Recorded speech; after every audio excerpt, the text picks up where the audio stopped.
Sou Paulo Vitor Porto. Eu sou Renato Marino. Lázaro do Carmo e mais um obcecado por negócios. Quero começar aqui já atrapalhando, assim, bugando a mente de vocês. O Renato hoje, ele é CEO da empresa que ele vendeu. Como assim? O Renato, assim como vários empreendedores, como vários brasileiros que estão aí na lida, já passaram por vários altos e baixos do negócio. A gente está aqui para conversar porque ele já saiu de vou crescer o negócio, vou vender e desistir do segmento, quer saber, vou continuar com ele a vender para um parceiro e esse parceiro transformar ele no executivo. E como ele mesmo fala, hoje ele se sente, como executivo, empreendendo mais do que quando era dono do negócio. É isso mesmo, Renato? Com certeza. Hoje eu sou muito mais empreendedor do que eu era quando a empresa era minha. Hoje eu consigo crescer e contribuir muito mais. Eu percebi que sozinho eu não ia a lugar nenhum. E que eu vendendo a minha empresa e com a ajuda dos outros, me conectando com as pessoas certas, hoje eu tenho muito mais possibilidades de crescer e de crescer a minha equipe, crescer a minha empresa que eu criei, né? O meu filho que eu vendi, essa é uma dor do empresário, né? Você cria um filho e agora eu vou me desfazer desse filho, vou vender meu filho. Não, você está colocando o filho no mundo e esse filho vai desbravar esse mundo e vai crescer muito mais e contribuir com muito mais pessoas. Mas me conta um pouquinho, desde o começo, Renato, como é que foi criar uma empresa, o processo de empreendedorismo, vender essa empresa e permanecer como CEO do negócio? Conta desde o comecinho, como é que foi essa história aí? Essa é uma pergunta interessante. Tudo começou em 2005, 17 anos atrás. Eu sempre fui um empreendedor, eu tive várias outras empresas de coisas nada a ver, de pet shop, empanadas, mas aí eu comecei a focar no meu negócio, que era engenharia e automação. E eu trabalhava com meu pai na época, né? Meu pai é representante comercial, representando multinacionais, e eu acabei assumindo uma dessas multinacionais, a venda aqui no Brasil, de uma grande multinacional, líder de mercado, e eu sempre me dei bem com vendas. Eu vendia o que me davam para vender, eu sempre vendi bem. E foi aí que eu comecei a crescer e comecei a criar essa empresa que eu acabei vendendo recentemente. Então, como um bom vendedor, eu vendi vários projetos e esses projetos não davam certo no Brasil. Eu falei, mas como é que pode? Se no mundo inteiro grandes empresas usam e aqui no Brasil não funciona? E aí eu fui perceber a torre de Babel que era, né? Imagina eu vender um software corporativo numa mineração, chega lá em 2005, não tinha nem TI, pra você ter noção. Os caras não sabiam nem que era servidor, se eu instalava o software lá, se eu não instalava. O cara do laboratório não sabia inglês e eu trazia os americanos para implantar aqui, torre de Babel completa. E aí, a partir de um problema, meu pai sempre falava, em todo problema tem uma oportunidade. Eu falei, aí está a oportunidade de eu fazer algo diferente, eu entregar esses projetos. E eu comecei a contratar pessoas e treinar essas pessoas aqui no Brasil, engenheiros, e comecei a entregar meus projetos. E o negócio começou a dar certo. Eu falei, nossa, que interessante, esse negócio funciona mesmo. E os clientes querem mais, querem comprar mais. E eu comecei a crescer no feeling, na vontade de ver oportunidade e ir atrás das oportunidades. Mas de forma desestruturada, porque eu crescia e assumia muita responsabilidade nas minhas costas e eu não era um bom líder. Eu não conseguia delegar e estruturar as coisas e eu não tinha os números para tomar as decisões corretas na minha empresa. Então eu fui dando passos maiores que a minha perna e crescendo conforme as oportunidades apareciam e fiquei na corrida dos ratos durante muitos anos, né? Então essa foi o início da minha trajetória, foi essa, né? Com o peito, com a cara e com a coragem, crescendo desordenadamente. Lázaro, só dando aqui uma recapitulada, porque nos últimos anos a gente se envolveu bastante, a gente faz a consultoria lá na Interfusão, né, lá na empresa. O que aconteceu nos últimos anos, tá? Antes disso, né, a Interfusão ela foi fundada lá em 2005. Ela trabalha com software, na divisão de softwares de laboratórios e representava aqui a maior do mundo no segmento.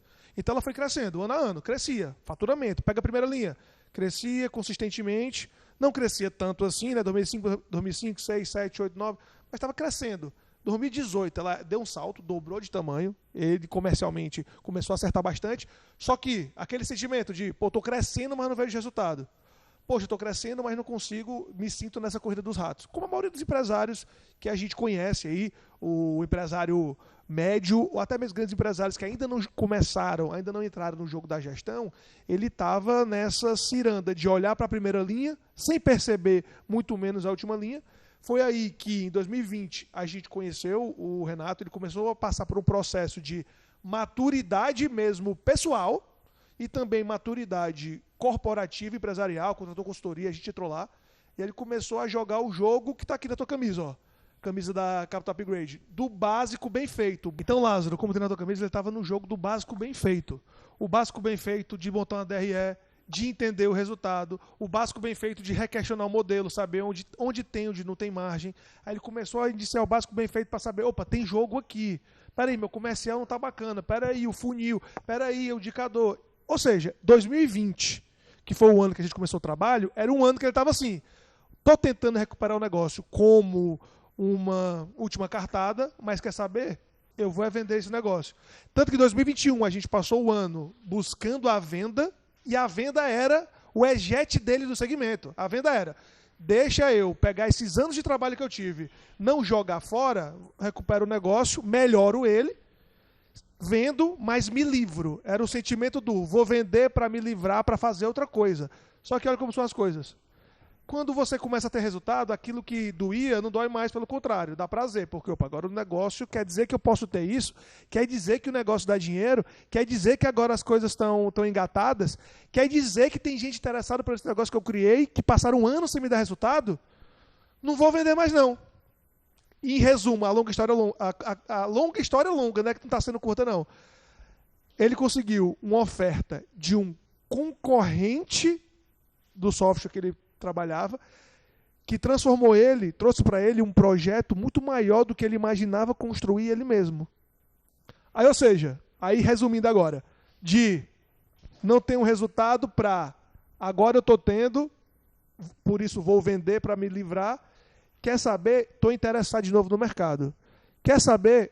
Achei agora um projeto de um parceiro e esse parceiro está me mostrando que eu posso ser muito maior, muito melhor e muito mais além, sendo executivo do negócio que eu vou vender para eles. Ou seja, é um negócio que eu acho tão incrível, sabe, Renato? Por quê? Porque mostra que não necessariamente a gente está enxergando todos os pontos e que a gente precisa tirar o ego de lado para poder fazer negócios que beneficiem a todos. Porque se beneficia todo mundo, me beneficia também. Né? Então, eu queria só que, contextualizando, para tu entender, para quem está acompanhando entender, porque tem muita gente agora que pode estar achando que está no fim da linha para o negócio.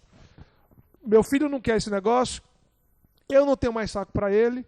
Será que tem caminho? O caminho do Renato foi um caminho brilhante. Renato, mas me fala mais uma coisa. Vamos lá, voltando ao assunto. Processo de M&A. Como é que foi fazer valuation? Como é que foi as primeiras conversas? Foi a primeira empresa que entrou em contato que comprou? Não foi a primeira pessoa que entrou em contato que comprou? Como é que foi o processo de negociação do signing ao closing? Como é que foi? Né? Do non-binding ao closing? Como é que foi esse processo? Conta aí para o empreendedor, porque muita gente tem interesse em vender a empresa. Só que não tem a menor noção dos processos que passam para você ter um bom M&A e não deixar dinheiro na mesa. E acha então, que não é pro próprio bico, né? Vai do binding ao closing, como é que ficou esse processo todo aí? Conta como é que foi vivenciar isso. Por sorte de eu ter começado o trabalho de consultoria com vocês em 2020, eu consegui estruturar o mínimo possível para conseguir ter um valor da minha empresa. Quanto que a minha empresa vale? É um valor muito subjetivo. Os números podem trazer, mas o seu sentimento e o quanto que você acha pode ser valores totalmente diferentes. E por eu ter já esses relatórios, né, já atualizados dos últimos anos, possibilitou eu ter um norte. E a hora que eu vi esse norte, eu falei, existem caminhos aí. E eu percebi que também, depois que eu tive esses números, quando eu comecei a focar a minha gestão na empresa em aumentar o quanto ela valia, ela começou a ter muito mais resultado de quando eu pensava diferente, em só faturar mais, em só ter mais lucro. Mas quando você olha efetivamente para os seus números, de forma a fazer com que ela consiga valer mais ao longo do tempo, a sua gestão muda, sua mentalidade muda, as suas decisões internas com as pessoas mudam e mudam drasticamente. E meus resultados começaram a aumentar. Tanto é que quando eu comecei esse processo, falei, vou vender a empresa, porque eu não sabia mais se eu queria fazer aquilo, porque foram muitos anos de frustração. Eu correndo atrás do dinheiro, e o dinheiro não sobrava, e eu não usufruía, eu fazia empréstimos para alavancar o meu próprio crescimento, e isso não retornava. Então eu pensei realmente em vender. Mas quando eu mudei a mentalidade e vi os números, e a empresa começou a melhorar, eu falei, eu não quero mais vender não, estou gostando de liderar a empresa assim, eu acho que eu vou crescer muito mais, eu vou criar a vida que eu sempre quis, aquela visão extraordinária que eu tinha, eu falei, ela vai acontecer sem eu ter que vender. E ia. Só que ia demorar muito mais do que se eu vendesse, como eu vendi agora e faço parte do negócio. Então a primeira coisa foi estruturar os números e buscar pessoas que estariam interessadas em comprar. O meu parceiro principal, que era essa multinacional que eu trabalhei durante 15 anos, né, para eles diretamente, eu tinha uma visão muito grande que eu podia crescer com eles. Eu tentei vender para eles, só que não era a estratégia deles crescer na minha visão. E eu não entendia como esses caras não enxergavam isso. Foi que aí apareceu esse concorrente deles. E quando você muda a sua mentalidade, você começa a atrair pessoas que pensam igual. É inacreditável. Então, a minha visão fazia parte do planejamento estratégico dessa empresa. E foi uma empresa que eu nunca tinha visto nenhuma. Tinha um planejamento estratégico de 50 anos já definido. Então, uma empresa de sucesso que fatura milhões de dólares, com um planejamento de 50 anos e tinha uma visão parecida com a minha. Então, aí começou a gerar uma conexão, porque já não era mais questão de um valor, porque essa empresa tentou me comprar durante um ano e eu disse não para eles também. Eu gosto de vocês, mas eu não quero vender. Não quero vender porque eu sei onde eu vou chegar. E eu não tinha toda a visão deles ainda. E tinham vários fatores que influenciam numa venda. Não é só o valor da empresa. E tinha um pouco de ego também, né? Eu criei meu filho 17 anos, agora eu vou dar para essa empresa que eu não sei o que eles vão fazer. E se eu sair, isso aqui vai morrer. Eu tinha certeza que ia morrer. Até que um dia eles me chamaram para conversar. Falou, Renato, você já falou não, mas vem aqui, vamos conversar comigo nos Estados Unidos, né?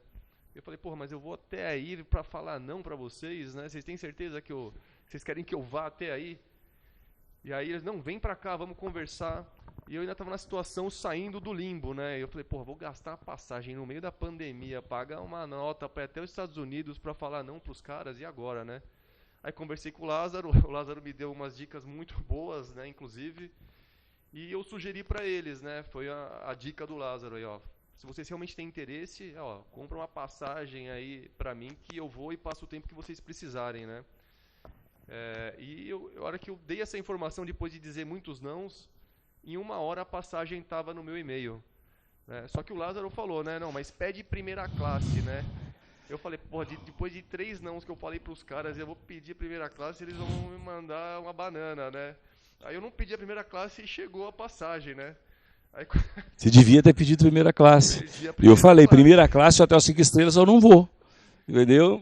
Saber se eles querem mesmo, né, Lázaro? Mas se querem, vai ter que pagar o preço. O cara está negociando uma empresa de milhões de dólares. Vai te mandar uma passagem de classe econômica? Vá pra porra, esse não é o sócio que eu quero, não, velho. Se eu não estou falando de um caraminguá de reais, eu estou falando de milhões de dólares, então pronto. Pois é, tá vendo? Por isso a mentalidade foi mudando. Minha mentalidade ainda era muito escassa e eu me valorizava pouco, né? E hoje eu vejo que eu tinha que me valorizar muito mais e vim aprendendo isso nos últimos anos. Você, como CEO da empresa, você não está andando de classe econômica, não, né? Não, ainda não precisei nem fazer uma eu espero isso, aprenda. Você, como CEO da empresa, você não anda de classe econômica, entendeu? Agora, olha que bacana, o contexto que tu tá falando, né? Ou seja, tu sempre tentou ser vendido, não sempre, né? Mas tu tava com a vontade de ser vendido pro teu parceiro inicial e ele sempre disse não. Sendo que tinha um outro parceiro, que tu nunca tinha conversado de fato, que o que tu mais queria também era o desejo dele. Aí, às vezes, a gente fica numa estradinha indo e vindo, com uma visão limitada, e às vezes a gente não enxerga essas possibilidades pelo simples fato de não se colocar exposto aos riscos positivos da vida. O que aconteceu em 2021? Olha só, quando a gente não tem muito a perder, as coisas começam a acontecer. Foi mais ou menos isso a tua história. O negócio agora está dando resultado, mas poxa, já não quero mais, estou meio assim, topo vender. Só que as caminhadas que tu deu, eu tô resumindo muito isso aqui também, estou repetindo, porque tem gente agora, com certeza, Renato, tem muitos Renatos aqui olhando a gente e pensando o seguinte, peraí, eu não tenho saída. Tem, porque tu achou que não tinha saída em algum momento. Aí tu achou a saída do resultado. Mas quando tu chegou e trouxe, e se abriu, tô aberto à venda, conversou com um que não queria, o outro que queria, mas a gente que não queria eles, e o terceiro que estava totalmente conectado com a tua visão de futuro. E se não fosse esse, a gente ia continuar rodando a bicicletinha até chegar o momento de fazer o melhor negócio. É que nem comprar carro ou comprar um apartamento. Carro não, um apartamento. Se você for afoito, você faz negócio errado.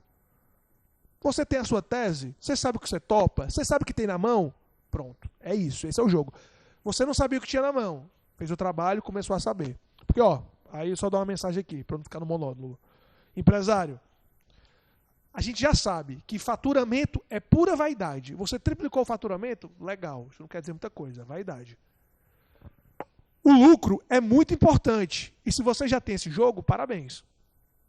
O que importa mesmo, você já sabe, é o caixa. O caixa ele é rei. Mas tem uma perguntinha que poucos se fazem. Eu sei que já é difícil sair do faturamento para o lucro e do lucro para o caixa. Agora quanto é que vale o teu negócio? Quanto é que vale o teu projeto de empresa? E esse quanto é que vale, o que é que tu tem na mão? O que é que tu quer com isso? Quando ele começou a responder essas perguntas, sabia o que tinha na mão, ele começou a ter uma confiança, um conforto do que ele queria fazer. E começou a ter as rédeas do jogo. Que isso que é o mais importante, sabe, Renato? Tu com as rédeas do jogo, quando chegou uma oferta que antes tu aceitaria, tu falou, não quero não. Porque no começo do projeto, tu falou, eu aceito um valor X. Esse valor X chegou na mesa, aí tu falou, aí eu falei, Renato, esse valor, se eu fosse tu no teu lugar, eu não aceitaria. E tu é mesmo. Lembra disso? Lembra disso? Por que então que em um ano e meio, teve tantos zigue-zagues de quero, não quero, aceito e não aceito, Renato? O que tu acha que foi isso? Acho que foi, primeiro, né, é o meu ego, é óbvio, né, você largar aquilo que você criou, e também os medos que você tem, né, como é que vai ser depois que você vender, né, o que eu vou fazer, que desafios que eu vou ter e como vai ficar a minha equipe. Isso era uma preocupação muito grande, porque muita gente estava na empresa, assumiram condições para que eu chegasse no lugar que eu estava e passaram pelas mesmas dificuldades que eu passei, estavam comigo desde o começo, e pelas pessoas novas também. Então era uma responsabilidade minha, não era só vender a empresa e pegar um dinheiro. Eu tinha uma responsabilidade com todas as pessoas e a família das pessoas que estavam na minha empresa. E esse foi um dos fatores determinantes para eu poder vender. Foi quando que eu conheci a cultura dessa empresa nos Estados Unidos e eu vi que eles estavam propondo e me dando carta branca para fazer com que essas pessoas crescessem junto comigo. E que elas teriam um futuro grandioso se a gente juntasse as nossas forças. E eu vi que junto com eles eu poderia ir muito mais além do que se eu ficasse aqui sozinho, crescendo. Eu ia crescer de todos os jeitos, mas eu vou crescer 10 vezes mais e 10 vezes mais rápido com as pessoas certas e com a empresa certa. Então esses foram fatores determinantes. Não é só o valor da venda da empresa, mas agora eu tenho um futuro que nem eu imaginava que eu poderia ter e que eu poderia proporcionar para as outras pessoas. Estou crescendo exponencialmente, contratando um monte de gente. E a minha equipe está crescendo comigo, porque hoje eu não cresço sozinho. Tenho pessoas sensacionais dentro da minha empresa que estão levando a gente para patamares globais. Nós estamos atendendo mercados de todos os lugares do mundo, não só mais o Brasil, Estados Unidos e Europa. Nós estamos indo para a África, estamos indo para a Ásia, para todos os lugares com a estrutura do Brasil. Eu tinha essa visão lá na frente, mas parecia algo assim intangível. Ela se tornou tangível em menos de um ano. Então isso foi uma coisa assim sensacional que aconteceu. Então não é só o valor, você botar um dinheiro no bolso, mas a possibilidade de ganho que eu tenho agora é muito maior do que se eu tivesse com a minha empresa. Tu tem um projeto hoje, né? Hoje tu tem um projeto de futuro de fato. Hoje eu tenho um projeto gigantesco, um projeto de fato, e não só mais sozinho. Eu tenho o suporte de pessoas extraordinárias da empresa que me comprou também. Então hoje eu trabalho com pessoas de alto rendimento, com pessoas que estão focadas no resultado e estão focadas nas pessoas.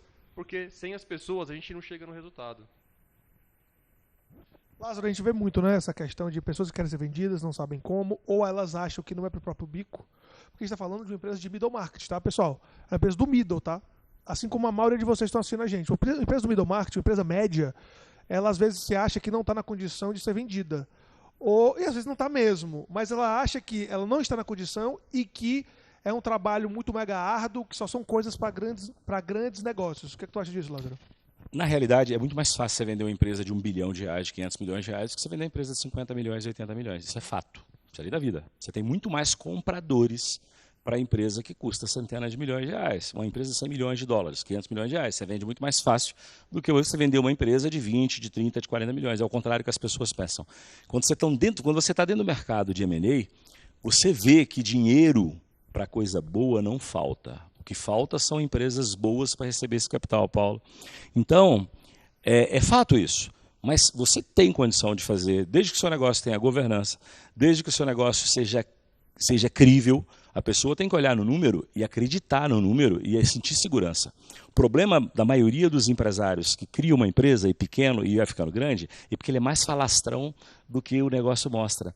Ele se sente um novo rico, né? Aí ele começa a falar que a empresa é incrível, tudo é incrível, mas ele não consegue provar através de um bom fluxo de caixa, através de um DRE, o quanto que ele vale. E na hora de fazer venda, gente, de uma empresa, o que vale é o real valor dele, são os seus múltiplos de EBITDA, é a capacidade de monetização, a elasticidade que o seu negócio pode ter, a conta tem que fechar sempre. Sabe, Renato, eu devo ter falado isso com você no começo lá. O cara quer vender uma empresa, eu falo com ele, nunca minta. Nunca minta. Porque as pessoas têm mania de mentir e vangloriar uma coisa que não é. Aumentar também. Aumentar. Se você chegar ao seguinte, se a sua empresa fatura 10 milhões de reais por ano, não fale que é 10.500. Se ela deixa um lucro de 4 milhões, não fala mais ou menos 4 milhões. Se você tem uma empresa de meio bi, de 500 milhões, e ela tem um EBIT lá de 50, não fale mais ou menos 50, não fale em torno de 60, porque você acabou, você torna uma empresa não crível. Você vai pôr um dinheiro seu em alguma empresa que você não acredita? E a empresa é o reflexo do dono. Então, o primeiro passo que eu oriento para um cara, eu quero fazer um M&A. Primeiro, nós vamos ter aferição contábil, fiscal, financeira e vamos ter tudo documentado através de um bom sistema de TI. E aí, o dono, ele tem que se valorizar, claro, mas em cima de fatos reais. Às vezes, o cara perde um belo do negócio. Eu já participei do processo de M&A, Paulo e Renata, que o cara perdeu um belo do negócio por ser um falastrão. Por ser um cara que ficava vangloriando uma história e o cara olhava o número e falava, mas você está falando um negócio, mas não está aqui, cara. Você está falando uma coisa que não está aqui. Você está falando outra coisa que não está aqui. Aí no final ele estava vendendo 70% da empresa. O cara falou, eu não vou ser sócio de um cara que eu não consigo acreditar na palavra que ele fala. Então, um dos maiores pecados quando um cara é dono de uma empresa, e principalmente de médio porte, porque as grandes o cara não precisa falar, né? A grande o cara tem um SAP, o cara tem um Oracle, ele não abre nem a boca, o cara vai lá, puxa, antes de abrir a boca o número está lá. Uma empresa de middle marketing, o grande pecado é você não ter a curacidade das informações. O que atrapalha um negócio? A curacidade das informações. E principalmente quando você tem um dono entusiasmado demais ou depressivo demais. Porque o dono depressivo também, que não se valoriza, também atrapalha o negócio. Então, é os dois lados. Dá para fazer M&A de todo nível de empresa, de pequena, de média, de grande. É óbvio, as empresas maiores são mais fáceis de serem vendidas. É fato. Às vezes agora, até bem pouco tempo atrás, eu ofereci uma empresa que está no nosso portfólio para um fundo de investimento e falou pequeno demais para mim. E ela é uma empresa de 300 milhões de faturamento, é uma empresa que já vale os 400 e o cara falou pequeno demais para mim. A gente está louco procurando alguém, mas é muito pequeno. Então a maioria dos fundos brasileiros hoje, eles trabalham com ticket médios acima de 300 milhões. Mas tem uma turminha que trabalha de 300 a 50, mas aí às vezes você não vai vender, se o seu negócio é pequeno ou médio, você não vai vender ele para um fundo, é muito mais difícil. Esse papo que o fundo vai investir em mim, eu sou pequeno, é mentira. Só se for venture capital ou investidor anjo, e vai te esfolar, vai comer sua alma. É tudo mentira. Não, eu tenho um negócio, o cara vai botar 5 milhões em mim, ou é mentira, ou ele vai botar 5 milhões no negócio e vai levar 90% do negócio. Ou ele te esfola. Venture capital te esfola. Me perdoe, meus amigos de Venture Capital. Né? Me perdoe, meus amigos investidores anjos. É assim, eu te dou 100 mil e fico com o seu negócio todo. Tudo papo furado. Agora, dá para vender para quê? Dá para vender para o estratégico. Dá para vender com um cara que tem uma empresa igual a sua. Dá para vender para um outro cara que é um competidor seu. Aí é aonde a gente busca procurar vender uma empresa de pequeno e médio porte para os investidores. O que aconteceu? O concorrente comprou o Renato. Né, Paulo? É muito mais fácil. Você tem que saber para quem você vender. Você não vai com a empresa de menos de 50 milhões de faturamento ano ficar procurando fundo de investimento. Isso eu quero dizer, porque tem negócio e negócios. Né? É isso aí. A pessoa tem que entender que, se eu quero ser vendido para um fundo de investimento, tem uma regra do jogo. Se o Venture Capital está aqui no meu negócio, é provável. Venture Capital, o nome já está dizendo, né? É um capital de risco. Se o Venture Capital está conversando com você, é porque ele entende que você pode dar certo. Só que o pode dar certo é muito maior do que vai dar certo. Então, se é de risco, ele vai dizer o seguinte, já que por me arriscar, eu boto esse dinheiro, mas eu tenho que ter uma grande chance desse risco compensar no futuro. Então, esse dinheirinho aqui tem que ser um pedação lá na frente. Só que também tem o outro lado. Já falei de fundo de investimento, estou falando agora de venture capital. tem o outro lado que é o estratégico. Por exemplo, nessa mesma sala, nesse mesmo bate-sofá, como o pessoal fala, a gente entrevistou o pessoal da Hero Spark, que eram 2 concorrentes que disputavam proposta a proposta no segmento deles, que se juntaram. Ei, vamos se juntar? Vamos trazer sinergia para os negócios? Em vez da gente se matar aqui na competição, matando margem, vamos se juntar? No caso dele já foi diferente. Era um cara da cadeia que estava procurando alguém como o Renato, uma empresa como a dele, do tamanho da dele, para estar no mercado como o dele. E nesse alinhamento dos planetas, aconteceu. Então, qual o ponto? Né? O que é que você tem que saber? Que, não necessariamente, se você acha que não tem luz no fim do túnel, tem luz no fim do túnel. Passam por 2 coisas. Você ter os números na mão e 2, e o segundo ponto, saber, não é exatamente, é construir qual caminho vale a pena, porque pode ser fundo ou não, pode ser o concorrente ou não, pode ser uma verticalização ou não, pode ser uma pessoa de um outro segmento que estava querendo aquela sua tecnologia, que estava querendo aquele seu canal, que estava querendo aquele seu conhecimento, ou que estava querendo você para plugar com ele. Como não dá para adivinhar, né, Lázaro? Não dá para saber, não dá para tentar controlar o incontrolável, o que é que a gente faz? Tem os números na mão, e uma vez com o número na mão, bota a banda na rua. O que é a banda na rua? Faz um roadshow, conversa com o fundo, conversa com o negócio, ouve, fica aberto, deixa o mercado saber que a gente está escutando proposta, ou estrategicamente deixa o mercado saber, não que a gente está escutando proposta, mas que a gente está crescendo justamente para eles fazerem a proposta.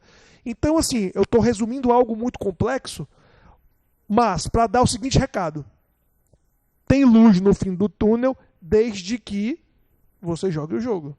Desde que você, no jogo, top, se quebrar como empresário. Você falou muito de ego, eu quero até que você fale sobre isso, porque tudo, né, Lázaro, começa e termina na mente.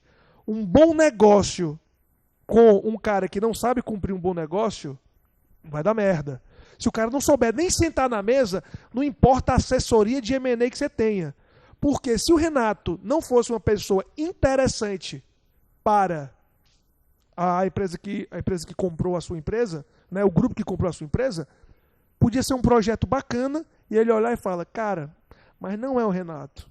Eu gostei de tudo, menos do Renato. Só que esse menos do Renato é que faz com que 99% do trabalho que a gente possa vir a fazer, como assessoria desse M&A, coloque em jogo. Então, Renato, como é que foi essa tua trajetória mesmo de pessoa, de empreendedor, dessa maturidade? Então, essa é uma história também bem interessante. Eu estava até com outro assunto na cabeça. O que você quer dizer com a minha história de empreendedor? Você diz do... Porque coisas tiveram que mudar em ti para tu não só topar sentar na mesa, mas saber sentar na mesa, né? Ah, sim, certeza. Essa primeira coisa, eu falei bastante do ego, né? Essa é uma coisa importante. Você sempre tem o que aprender com outras pessoas. Então, se alguém está negociando com você, querendo muito você, existe algo do outro lado que nem você não está sabendo. E que, na pior das hipóteses, você vai aprender e vai conhecer. Vai aprender a negociar como essas pessoas estão negociando com você, que outras alternativas e possibilidades existem do outro lado. Então, a humildade é muito importante também. Então, a hora que eu fui humilde o suficiente, deixei meu ego de lado e fui entender que negócios podem estar do outro lado, que sejam interessantes para as duas partes, seguindo os valores da minha empresa, que um deles é ganha-ganha, e antes, na época que eu vivia na corrida dos ratos, era só ganha para os outros e perde para mim. Então eu falei, vamos entender direito por que esses caras estão tão interessados. Só para ver se eu peguei o que tu tá falando. Tu tá falando então que tu não se valorizava nessa relação. É tipo isso? Não me valorizava, não sabia falar não, e aceitava as metas, os números que me davam, sem eu saber se dava lucro ou não, por exemplo. E eu saía entregando venda, né? E vendia e cadê Isso, o teu parceiro internacional, ele falava: ó, Renato, tá aqui, ó, tu que tá no Brasil, me representando, tá aqui meta, tá aqui margem. Aí tu não se valorizava e deixava ele literalmente definir de cima para baixo. Exatamente. E aí isso foi definhando ao longo do tempo aí, né? Mas hoje eu sou grato por causa disso, porque se não fosse isso, eu não ia ter adquirido tanta experiência e conseguido vender a minha empresa hoje, porque essas dificuldades me fizeram fazer coisas que num ambiente, numa zona de conforto, eu não faria. Ia viver lá entregando, vendendo, crescendo mês a mês, bonitinho, mas quando a gente passa uma escassez, né, quando falta dinheiro, quando alguém pressiona demais, você vai além das suas possibilidades e você gera resultados. Eu aprendi muito, então eu sou muito grato às dificuldades que eu passei com essa empresa, porque isso me moldou, me forjou a ser quem eu sou hoje. Aí eu aprendi a tirar o meu ego, ser mais humilde e aprender mais com os outros e me conectar com as pessoas certas e me posicionar quando eu tenho que me posicionar, coisa que eu não fazia antes, né? Só que se tu mudou tentasse tudo. fazer isso com o parceiro errado, também não ia dar certo, né? Não ia dar certo. Porque Se eu tu tentei- fizer isso com os antigos parceiros, talvez ia só criar um choque grande e depois tá bom, Renato, não deu certo mais. Mas quando tu passou a fazer isso com o parceiro certo, de novo, a gente sempre fala, né? Tudo começa e termina na mente e também, né, Lázaro? Tudo começa e termina na cultura, né? Alinhamento cultural. Isso que ele falou, o parceiro que não deu certo com o que deu certo, é puro alinhamento cultural, tu não acha? Acho, aliás, alinhamento cultural é até bom na hora de você vender a empresa, né? Você tem que pegar uma empresa que culturalmente tem os mesmos objetivos que você. Talvez deu errado com aquela empresa que era parceira antiga, porque apesar de ser uma parceira sua, a perspectiva de futuro era outra. Ela pensava para um lado, você outro. E um concorrente seu tinha os mesmos objetivos que você. Mas eu acho que sua jornada é uma jornada de sucesso, Renato. Que dica você dá para quem está passando aperto no negócio? Porque primeiro você montou o negócio, você ficou anos com ele, você começou a dar prejuízo. Aí depois, quando ele começou a dar lucro, você falou, agora eu vou vender. E você foi vender no momento em que as pessoas talvez falem o seguinte, quando o cara está ganhando dinheiro na empresa, a mania é, estou ganhando dinheiro, não quero vender. E é um erro brutal. Você só vende uma empresa quando ela está extremamente próspera. Você tentar vender a empresa na baixa é pedir esmola para dois. E a maioria dos empreendedores faz o quê? Só pensa em vender quando o negócio está ruim. Quando o negócio está bom, ele não pensa em vender. Né? Então, fala só um pouquinho. Que conselho você dá para esses caras? Montei, sofri, fiz o negócio crescer, estava ganhando dinheiro e resolvi vender quando eu estava no meu melhor momento. Boa. Minha primeira dica, que eu acho que eu vejo muita gente que eu converso, amigos que são empresários, vivendo essa corrida dos ratos também. E quando você está na corrida dos ratos, você dificilmente para gastar dinheiro com o que tem que gastar. Que foi o que eu fiz quando eu comecei a trabalhar com a consultoria com vocês. Né? Era um momento que eu estava na baixa, tinha só um parceiro, não sabia se eu queria ficar mais com o negócio e pegando empréstimo todo mês e falar, e agora, eu vou gastar com uma consultoria? Meu, não é possível, eu nem tenho dinheiro, como é que eu vou gastar com consultoria? Cara, isso é o maior absurdo. A sorte é que eu estava no momento de transformação pessoal e fazendo cursos. E eu percebi que as pessoas de sucesso tinham já passado por isso. E todas elas só cresceram quando elas se conectaram com pessoas certas. Consultoria, empresas com o mesmo valor, pessoas que vão... Eu queria inventar a roda já estava inventada, eu tinha só que adaptar a roda para a minha estrada, para o meu carro. Então era simples. E a hora que eu fui ver a palestra lá do Raduan, fui conversar com o Sidney e vi que não era caro. Na época eu não podia pagar, assim, eu não tinha o dinheiro sobrando para pagar uma consultoria. Quando você não pode, qualquer valor é caro, né? Exato.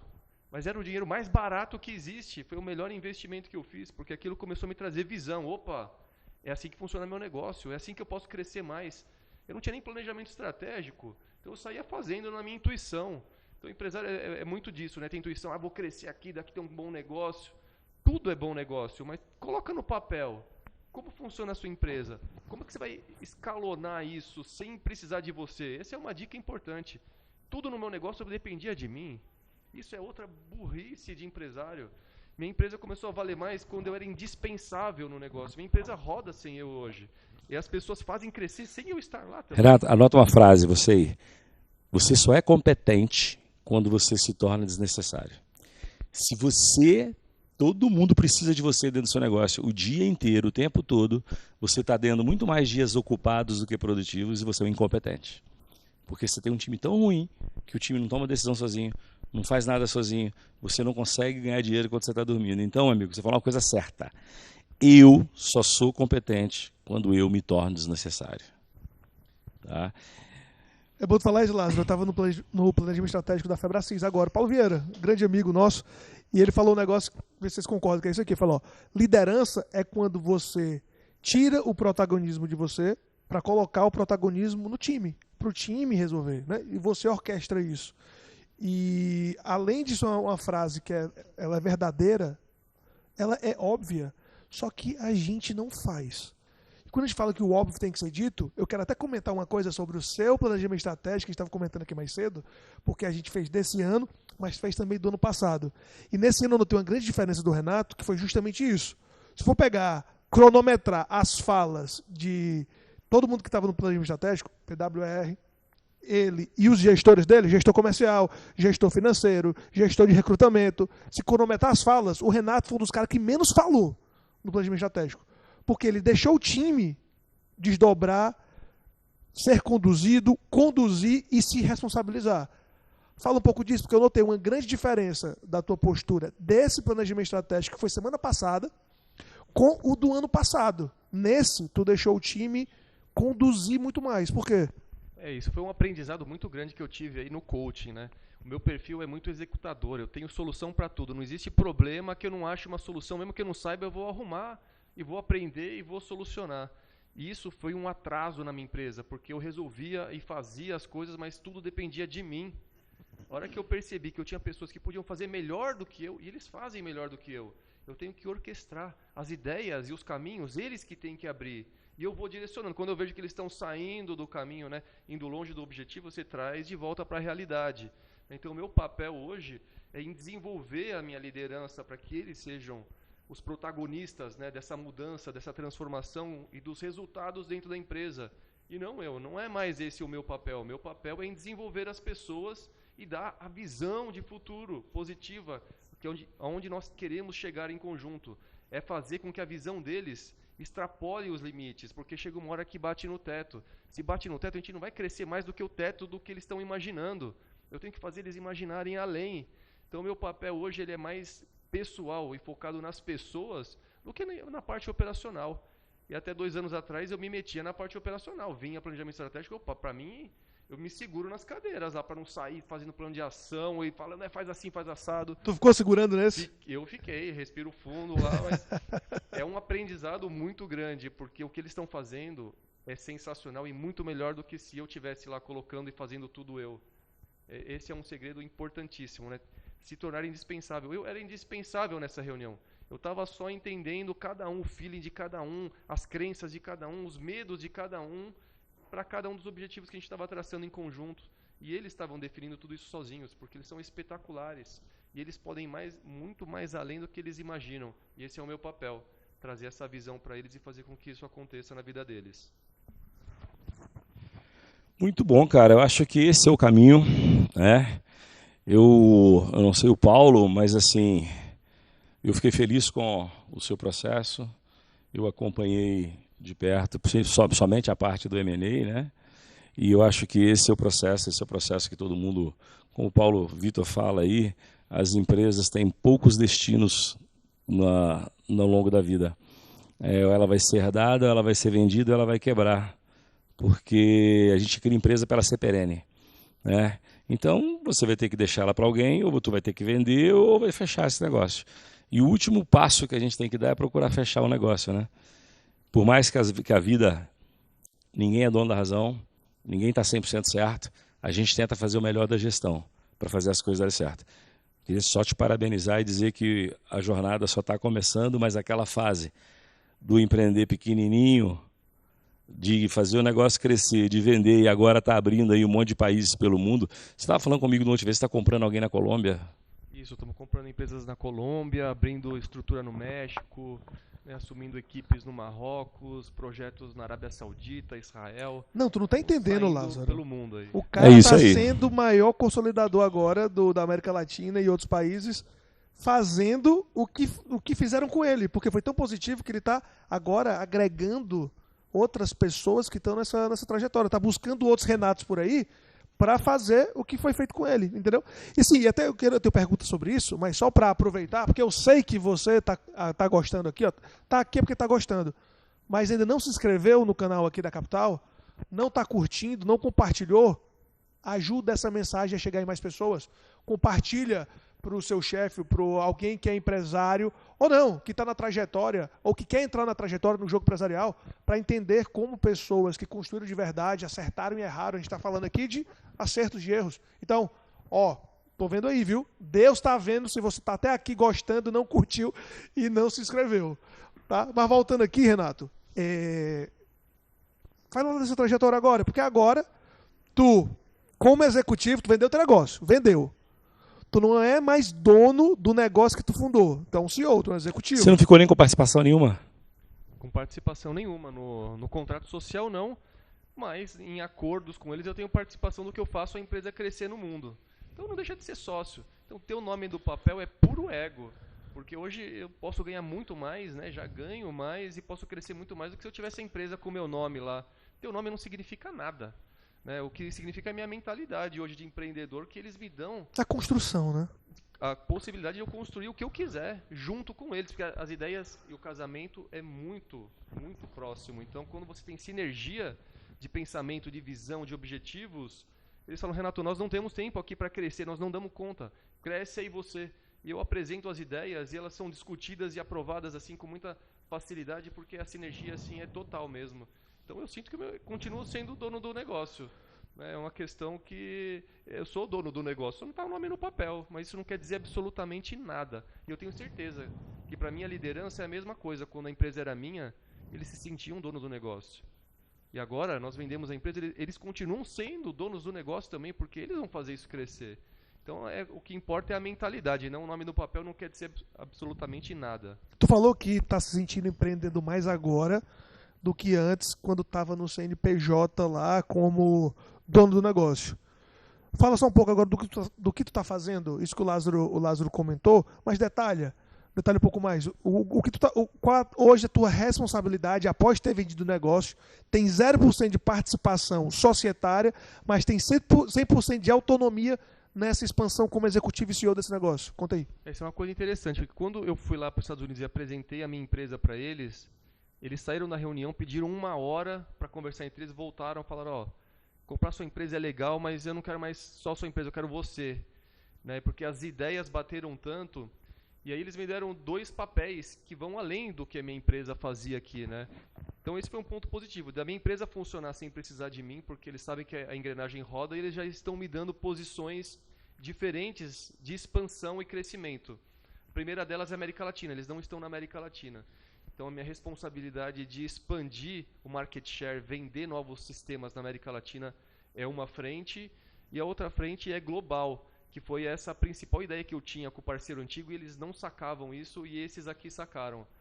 A única maneira de eles crescerem e atenderem as vendas globais que eles fazem de software é através de pessoas, contratando pessoas, treinando e essas pessoas implantando. Só que globalmente isso é um problema muito grande, porque eu era a única empresa que tinha o expertise de pegar pessoas que não tinham o menor conhecimento de laboratório, o menor conhecimento de software, treinar elas e entregar o mais rápido que qualquer outra pessoa no mundo. Porque o patinho feio do mercado que a pessoa não quer, né? Porque você vai a um trabalho hercúleo de prestação de serviço e não de venda de licença. Sim. Que precisa passar por gente que é rotativo, né? Pessoas giram muito no negócio, e tu tem que formar a pessoa, que é uma dor de cabeça gigantesca, né? Não é só vender licença, focar no comercial, vende licença aí. Não, é formar gente para ficar no dia a dia com o cliente. Essa dor de cabeça ninguém quer, né? E essa é a dor de cabeça de todo empresário. Se você for perguntar qual que é a sua maior dor hoje, pessoas, recrutamento e seleção, retenção de talentos, todo mundo tem esses problemas. O business, eu fui ver que é o que menos importa, porque é a parte técnica todo mundo sabe fazer. Agora, contratar pessoas, manter pessoas e fazer uma cultura forte, isso que é o difícil, esse é o segredo. E foi isso que eles viram na minha empresa, que estrategicamente eu era capaz de criar uma estrutura para atender o crescimento global deles. Então, teoricamente, eu não preciso vender. Eles venderam tanto, eles têm 40 milhões de dólares de backlog de serviços no mundo e não tem capacidade de dar vazão nisso. Eu não tenho capacidade de dar vazão, mas eu tenho como solucionar esse problema. E essa é a minha missão dentro da empresa, globalmente atender ao crescimento e às vendas de softwares que eles fizeram no mundo com a estrutura do Brasil e das empresas que eu estou adquirindo. Colômbia, Marrocos e outras empresas aí ao redor do mundo. Então são mão de obras baratas, possivelmente, na maioria das vezes, países que passaram por escassez. Todo mundo que passa por escassez passa por dificuldade, então sabe fazer coisas que países ricos não sabem fazer. Se virar, né? Se virar com o que tem. E são pessoas muito boas, pessoas com vontade, pessoas capacitadas e que aí eu treinando e trazendo na cultura voam muito rápido. Então agora é crescer exponencialmente para atender essa demanda interna. Lá, às vezes tu concorda que eu falei pra ele o seguinte no planejamento estratégico. Eu falei, Renato, eu falei pro time todo até. Renato, vocês hoje, com esse progresso todo, com essa empresa nas costas, que é robusta, que consegue ter, que tem possibilidade de bancar os investimentos. Ou seja, agora vocês estão entrando num cenário talvez mais complicado do que era antes, porque vai mudar todo o estilo de gestão. Porque antes era a gestão da escassez, que é, deixa eu me virar com o que tem. Só que agora é a gestão do, poxa, eu posso muita coisa, agora a empresa dele pode.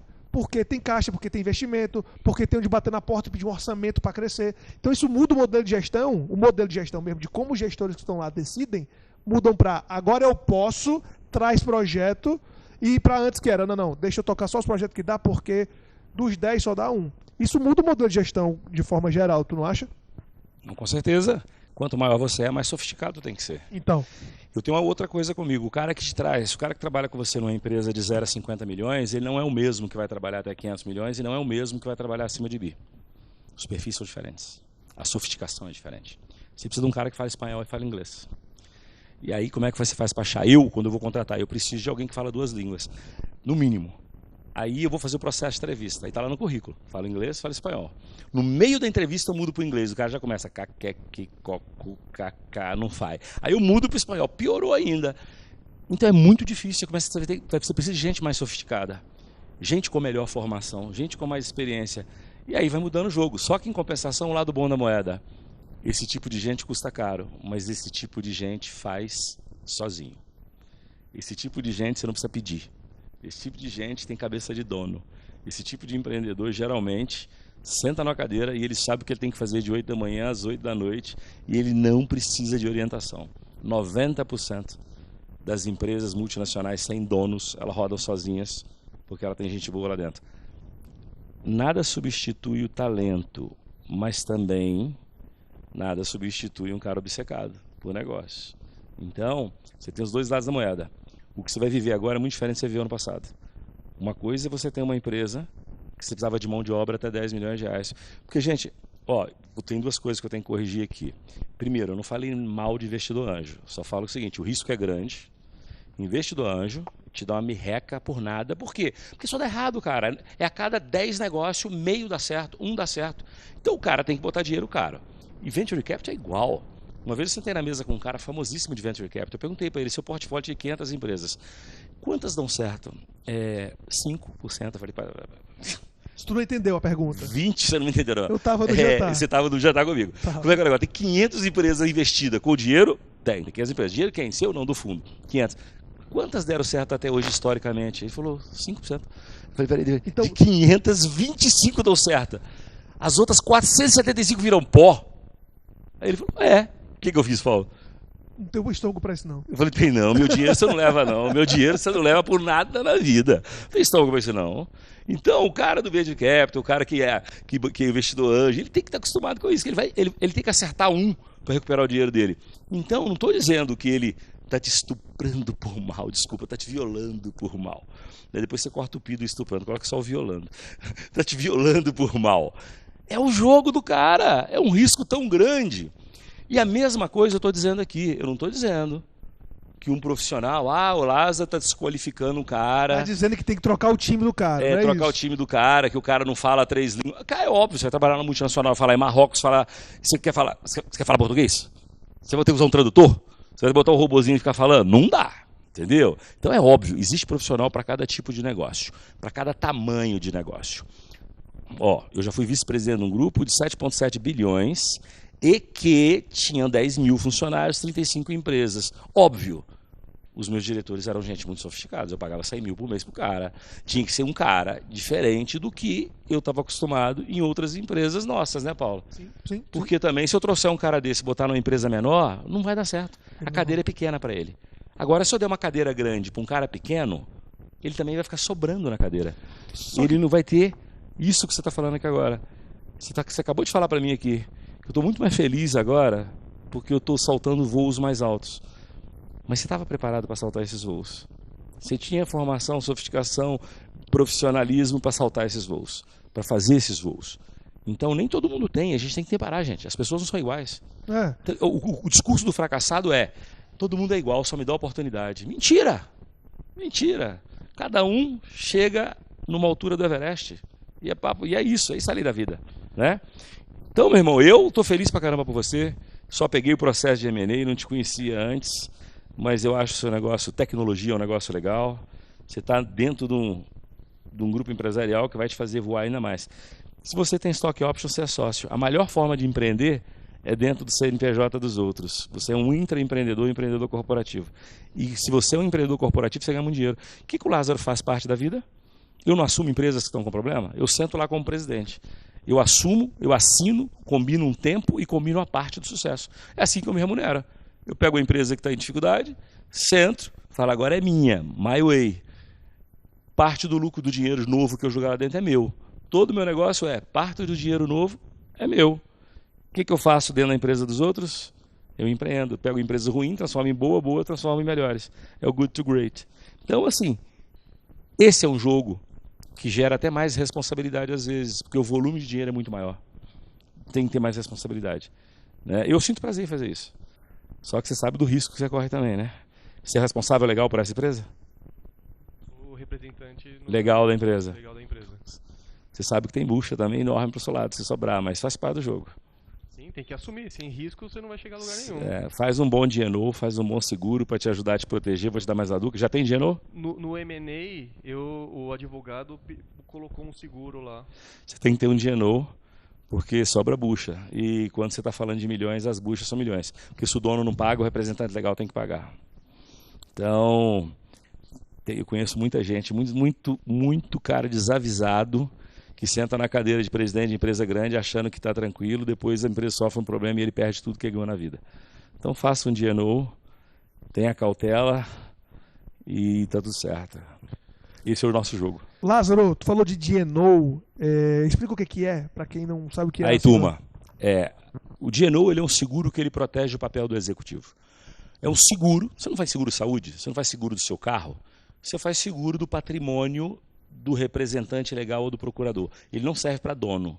DNO não protege o dono do negócio. Mas, por exemplo, o Lázaro acabou recentemente falando de fato real. Acabei de montar uma hold e eu tenho um representante legal para essa hold.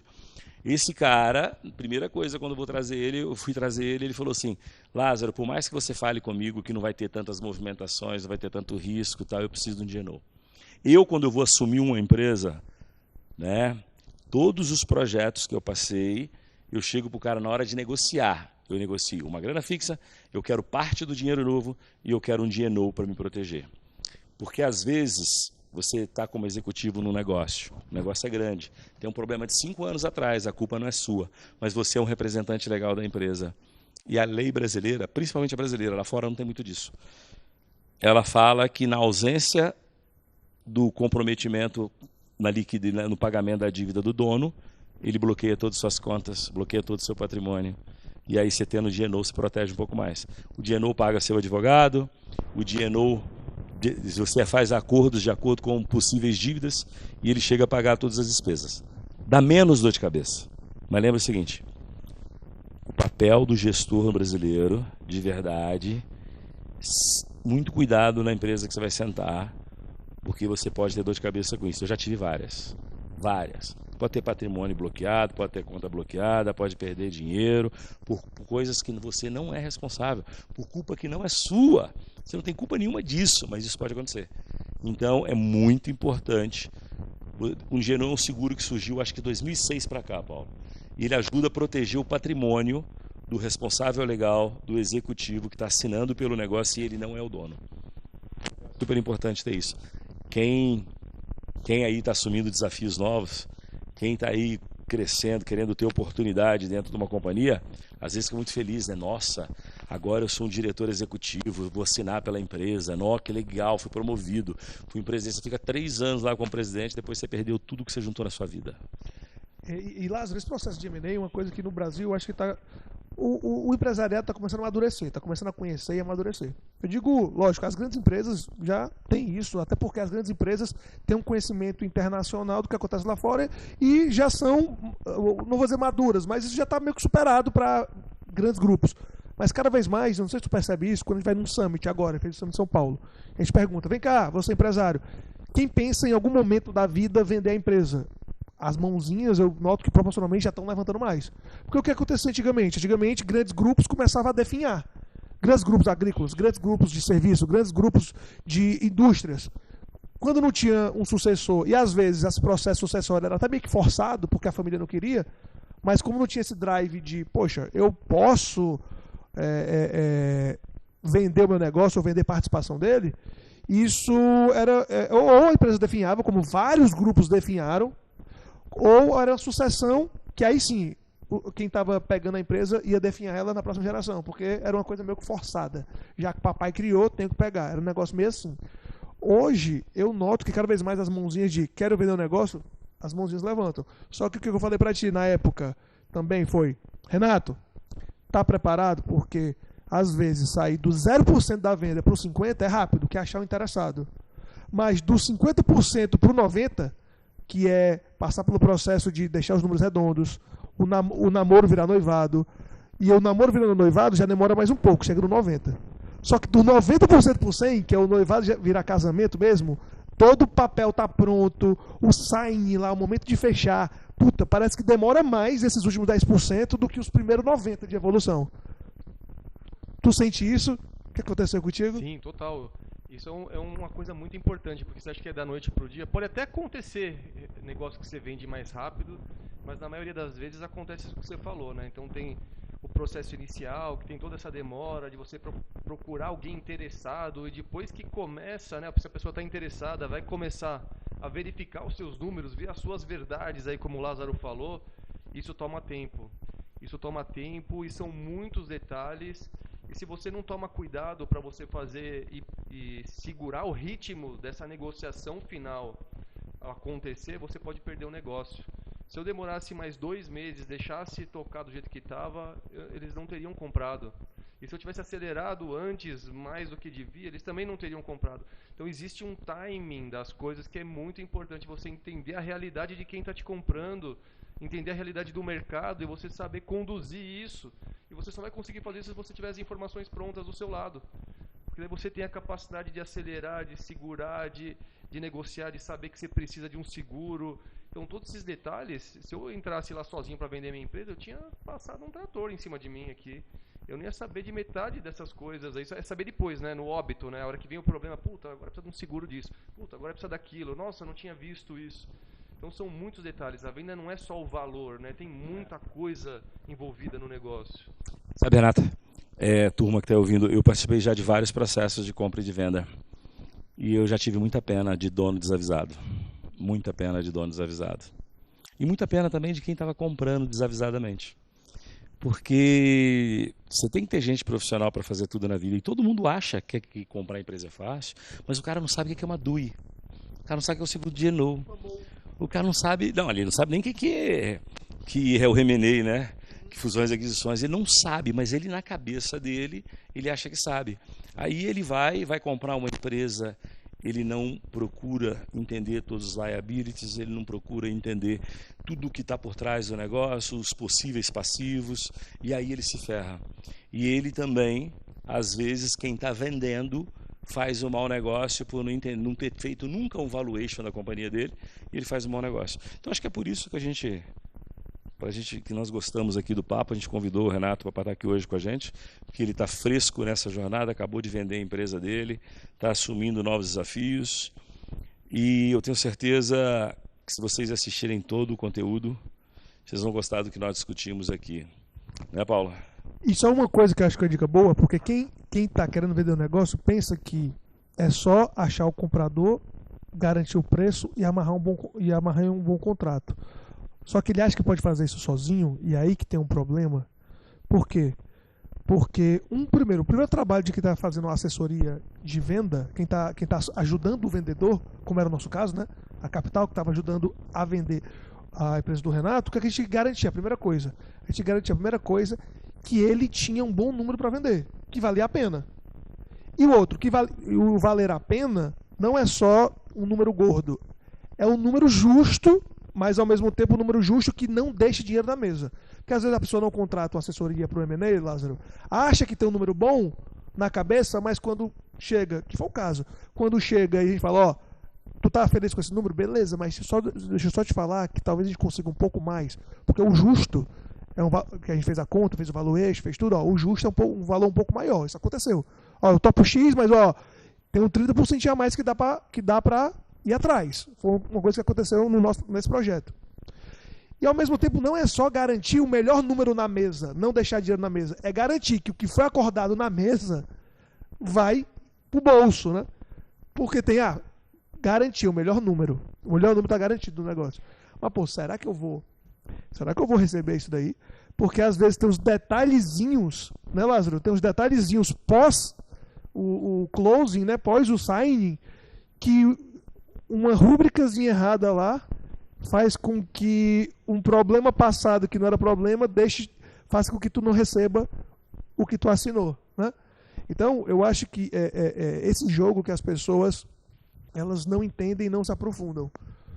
Tu conseguiu perceber isso na trajetória, Renato? Total, eu acho que essa é uma dica muito importante, né? Porque eu vejo muita gente pensar assim, vou pagar por uma consultoria para vender minha empresa é muito boa, já está vendida aqui, já sei que vale, os caras vão me pagar. E eles vão ganhar um pedaço na transação, e né? vão ganhar um pedaço daquilo que eu construí, vão ganhar um pedaço. Cara, eu já escutei isso de gente.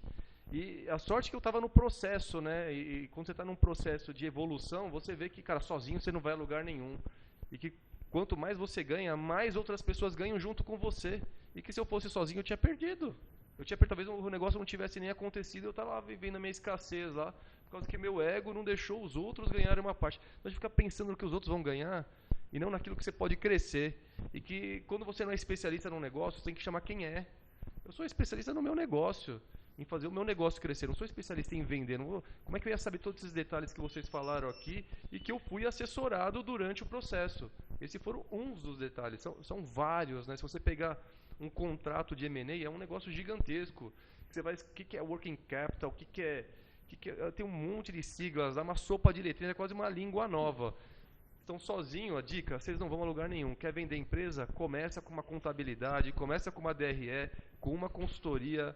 Saiba quanto sua empresa está valendo e pegue uma consultoria para te assessorar no processo, porque sozinho você vai só achar que vai fazer um bom negócio e não vai sair do lugar. Renato, muito obrigado pelo esse papo. Eu queria que tu realmente mandasse uma mensagem para quem está nessa trajetória ou se sente na corrida dos ratos, que por acaso era o Renato lá 2019 e 20, que não sabia exatamente o que tinha na mão, não sabia o que tinha na mão e até mesmo achando que sabia, estava frustrado e querendo outros caminhos. O que tu tem para dizer para quem está nessa corrida dos ratos? Quem já percebeu ou até mesmo quem não percebeu? Cara, a minha mensagem fica: tem solução. Tem solução. Você precisa primeiro olhar para dentro de você e se desenvolver. Vai procurar cursos, vai fazer livros, muda o seu ciclo social, esteja perto das pessoas que têm sucesso. São essas pessoas que vão te dar as dicas e vão te levar para outros patamares. E contrate uma consultoria, porque sem consultoria... hoje eu tenho várias consultorias na minha empresa, a empresa nem é mais minha, mas eu tenho consultoria financeira, tenho consultoria tributária, tenho consultoria legal, jurídica. Então, você tem que pegar as pessoas que são melhores em cada ramo do seu negócio, e são elas que vão te ajudar a trazer as informações para você poder crescer. E acredite no seu negócio. Se você está aí até hoje lutando, batalhando, é porque falta alguma coisinha, uma virada de chave que pode fazer a diferença na sua vida, na vida da sua família, da sua empresa e dos seus funcionários. Então acredite, a mentalidade de você vender uma empresa, só essa mentalidade faz a sua empresa crescer. E faz você ter prazer no dia a dia de você estar trabalhando dentro dela. Isso aí, Renato. Obrigado por ter vindo aí no Obcecado por Negócios. Turma, obrigado pela audiência. A gente se vê mais vezes por aí. Vamos só ver como é que a gente se encontra. Por exemplo, se eu quiser te encontrar na rede social, qual é o teu arroba e da empresa, pra galera te achar? O meu Instagram hoje é renatomarino81 e a minha empresa é Interfusão TI. Tudo junto, estamos lá no Instagram. Como é que te acha, Lázaro, nas redes? @Lázaro do Carmo JR. Eu sou @Paulo V. Porto em todas as mídias. Também procure por @Capital Upgrade Oficial. E fala só um pouquinho dessa tua camisa, Laros, que eu fiquei interessado aí. Então, vamos lá. Para quem é apaixonado por empreendedorismo, aquele cara que acredita que a mola mestra do social no planeta se chama empreendedorismo, porque é onde você cria uma empresa, você desenvolve sociedade, desenvolve capital humano, intelectual, divide riqueza. Comece a entrar no Look Capital Upgrade, a gente vai ter novidade por aí. Não só essa, mas um monte por aí. Mais do que uma camiseta, é uma causa. Então, pessoal, senta o dedo aí no like. Nos vemos aqui, ó. Tem vários outros empreendedores. Deixe o seu comentário. Quem que você quer ouvir um pouco da história, entender do bastidor, saber onde ele errou, onde ele acertou e como que a gente aprende com isso. É isso. Obcecados por negócios, trazendo pessoas que estão no processo de maturidade empresarial e que construíram de verdade. Nos vemos no próximo episódio. Até mais.